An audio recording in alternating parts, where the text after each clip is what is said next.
こんにちは、ジパング55のタカです。私は前回に引き続き、奈良県に来ております。前回はシスイラグジュアリーコレクションホテル奈良をご紹介しましたが、今回は JW マリオットホテル奈良をご紹介したいと思います。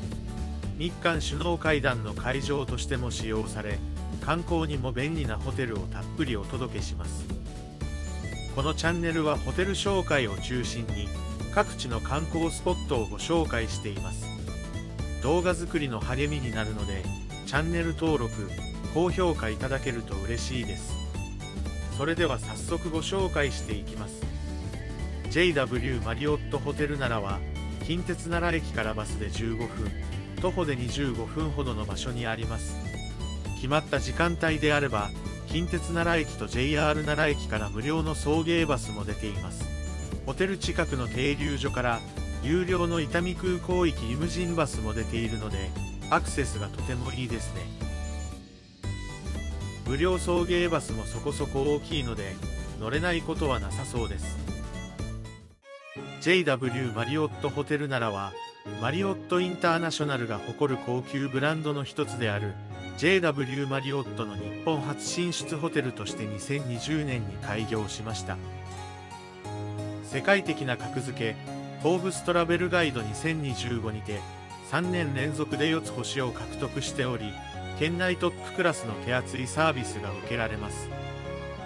2026年1月には日韓首脳会談も開かれました。ホテルロビーも広々しており、奥にはバーであるフライングスタックがあります。特定の曜日と時間帯によっては、ジャズの生演奏も行っているそうです。クラブラウンジのあるフロアは広々しており、朝の時間帯には無料のヨガもここで行っているそうです。プラチナ会員以上であれば、ラウンジでチェックイン手続きが可能です。ラウンジではちょうどアフタヌーンティーの時間帯だったので、デザートとドリンクが用意されていました。後半に訪れたので、量が少なくなっていましたが、なくなれば補充してくれました。ケーキやクッキー、抹茶のわらび餅、大福みかんなどがありました。簡単なサンドウィッチ、タパスやスナック菓子、柿の葉麺と奈良県産醤油の佃煮などがありました。アフタヌーンティーで麺類があるのは珍しいですね。ドリンクはコーヒーや紅茶、ハーブティーなどがありました。カフェラテやカプチーノなども作れるみたいです。冷蔵庫には炭酸水、ペプシ、デトックスウォーターがありました。他にもアップルやオレンジなどの各種ジュース、ジンジャーエールがあります。シロップもあったので、炭酸水などでジュースを作ることもできそうですね。アフタヌーンティーでしたが、スイーツ以外の食べ物も充実していました。麺料理があるのも珍しく、嬉しいですよね。アフタヌーンティーは14時から16時、カクテルタイムは17時から21時までです。カクテルタイムの料理は20時までで、13歳以上のお客様のみ利用が可能です。他のプラチナ会員特典として、ウェルカムポイントで1000ポイント、ウェルカムアメニティの用意、朝食無料、レストランとバーの割引などがあります。他のホテルに比べても充実した内容ですね。それでは早速お部屋に向かいます。今回宿泊するのはデラックスルームです。このホテルでは一番スタンダードなお部屋になりますね。お部屋は広々しており、壁には鹿の角がモチーフのアートが飾ってありました。ベッドはツインとダブルを選べ、ツインでも十分な広さがあります。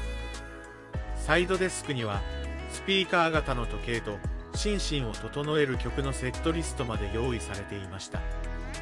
机の上には奈良名産の柿を使った最中が置いてありました。結構美味しかったのでお土産にいいかもしれません。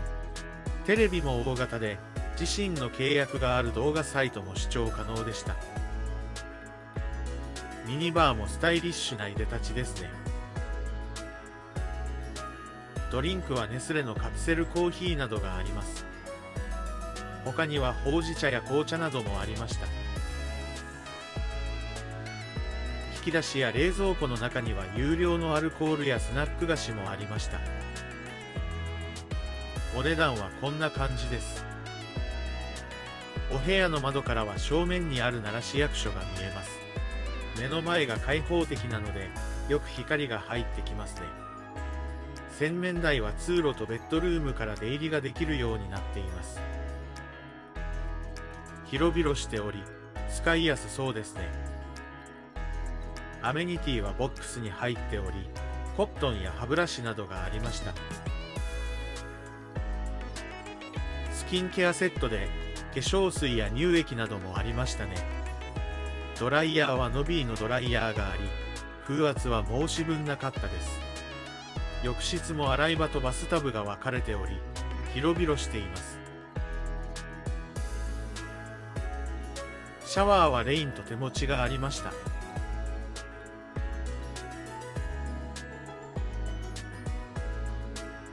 トイレも新しく綺麗な個室でしたね。棚の中にはバスタオルと巾根、スリッパ、体重計などがありました。クローゼットは少しコンパクトでしたが、荷物置き場などもあります。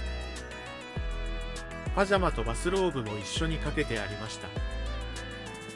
どれもふわふわで着心地が良さそうです。靴磨きサービスもあり、革靴であれば無料で磨いてくれます。今回はこちらのお部屋で1泊します。お値段は1泊1部屋5万円前後からとなります。お部屋は少しコンパクトめではありますが、白基調でとても清潔感があるお部屋です。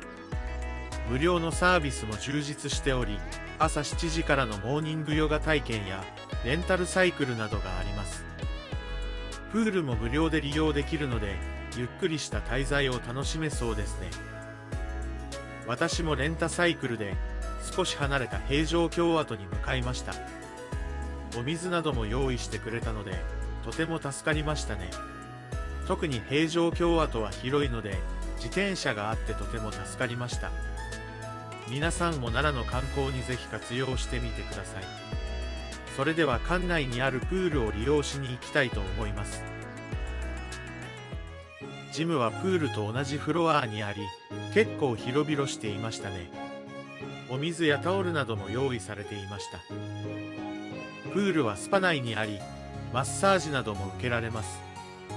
マッサージなどで使用するオイルなども販売していました。水着も1着1100円でレンタルされているので、持っていなくても安心です。更衣室も広々しており、使いやすかったですね。タオルやお水は自由に使うことができました。洗面台も広々しており、ドライヤーや化粧水、乳液などもあったので手ぶらで来れそうです。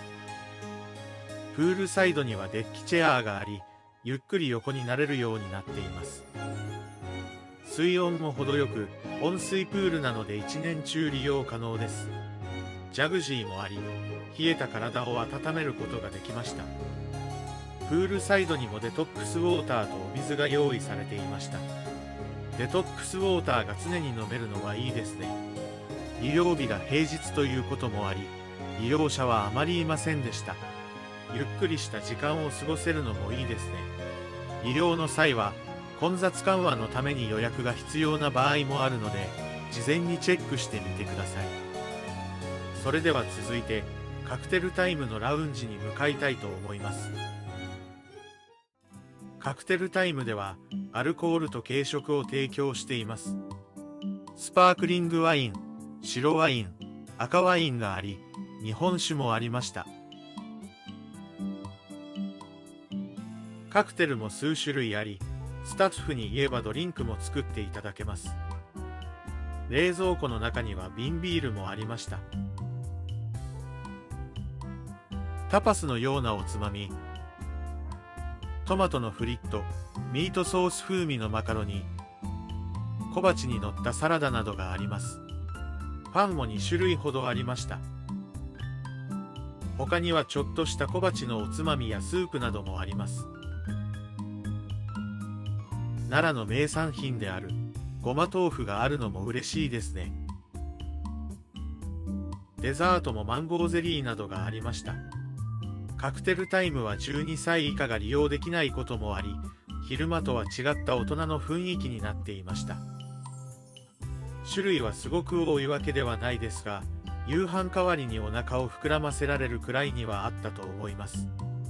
炭水化物系のメインがパンなので、がっつり食べたい方は物足りなさもあるかもしれませんね。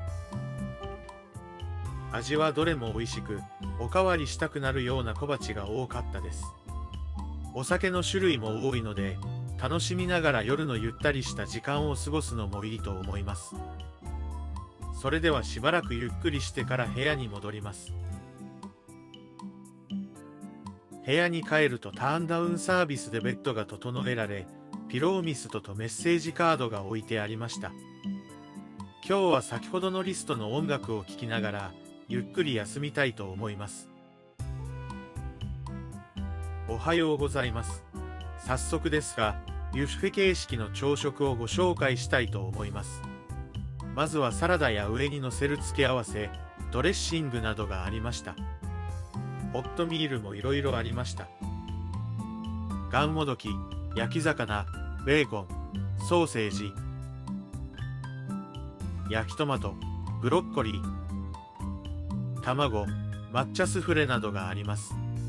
朝食でスフレケーキがあるなんて珍しいですね。他にもブレッドブティングがありました。パンも食パンや菓子パンなど数種類用意があります。クロワッサンやサンドイッチもあり、美味しそうですね。ジャムはブルーベリー、イチゴ、柿などがありました。柿のジャムがあるのも奈良らしいですね。トースターもあり、その場で焼けるようになっています。フレーク類も結構種類が多かったですね。隣には美味しそうな菓子パンやマフィンがありました。ヨーグルトや牛乳類もありました。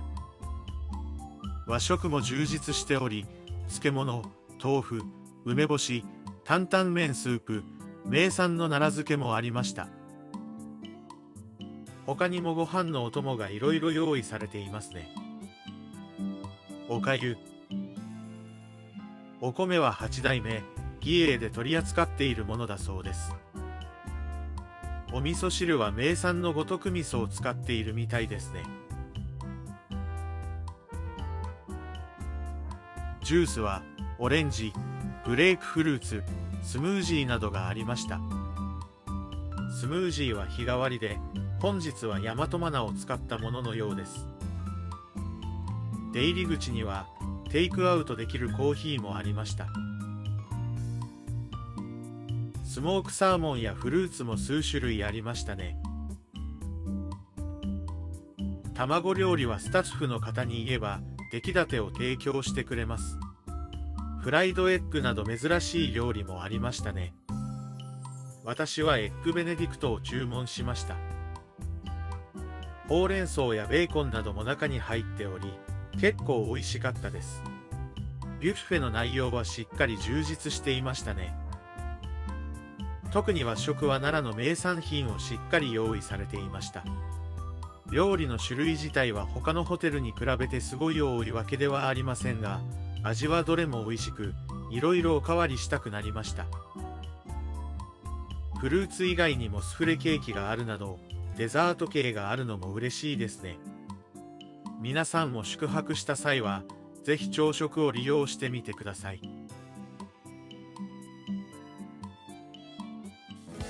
それでは今回の JW マリオットホテルならいかがだったでしょうか。観光地へのアクセスも良く、無料サービスも多いので、ゆっくりした宿泊ができましたね。皆さんも奈良に来た際は、宿泊を検討してみてください。今回の動画が少しでも皆さんの旅行に役立てられたら嬉しいです。動画作りの励みになるので、チャンネル登録、高評価、スーパーサンクスをお願いします。最後までご視聴いただきありがとうございました。それではまた次回動画でお会いしましょう。さようなら。